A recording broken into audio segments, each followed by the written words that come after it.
امام اعظم ابو حنیفہ رحمۃ اللہ علیہ کے ایک شاگرد تھے، امام محمد رحمۃ اللہ علیہ۔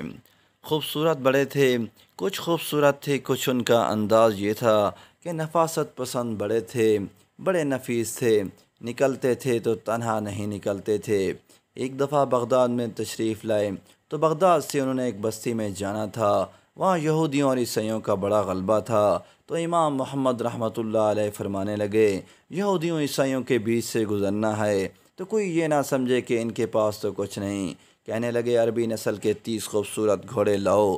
شاگرد ساتھ تھے، ان کو بھی ساتھ تیار کیا۔ عربی نسل کے 30 گھوڑے اور 30 شاگرد تھے۔ ان کو کہا، دستاریں ذرا اونچی باندھنا۔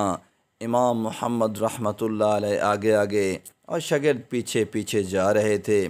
جب آپ بغداد کے آگے اس علاقے سے گزرنے لگے جہاں یہودی عیسائیوں کی کثرت تھی، پرانے زمانے میں عورتوں کی عادت ہوتی تھی مہمان دیکھنے کے لیے چھتوں پہ چڑھ جاتی تھیں، کچھ اپنے دروازے پہ کھڑی ہو جاتی تھیں، تو یہودیوں کی عیسائیوں کی بہت ساری عورتیں چھتوں پہ چڑھ گئیں تو مسلمان نعرے لگانے لگے، امام محمد آ گئے، امام محمد آ گئے۔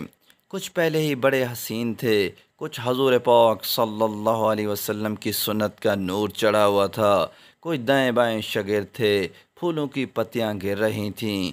تو جب محمد محمد کے نعرے لگنے لگے تو ان عورتوں نے امام محمد رحمۃ اللہ کا جلوہ دیکھا۔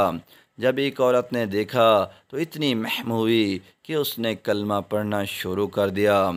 اس کا کلمہ سن کے دوسری نے بھی کلمہ پڑھا، تیسری نے بھی پڑھا، چوتھی نے بھی پڑھا۔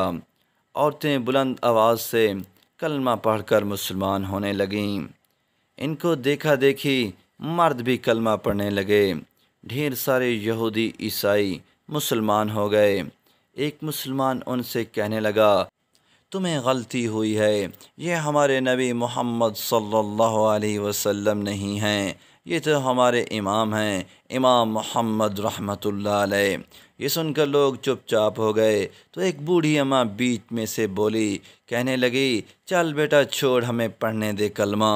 اگر مسلمانوں کے چھوٹے سے محمد کا یہ حال ہے تو بڑے محمد صلی اللہ علیہ وسلم کا کیا حال ہوگا۔ سبحان اللہ۔ اس طرح کی مزید ویڈیوز کے لیے چینل کو سبسکرائب کریں۔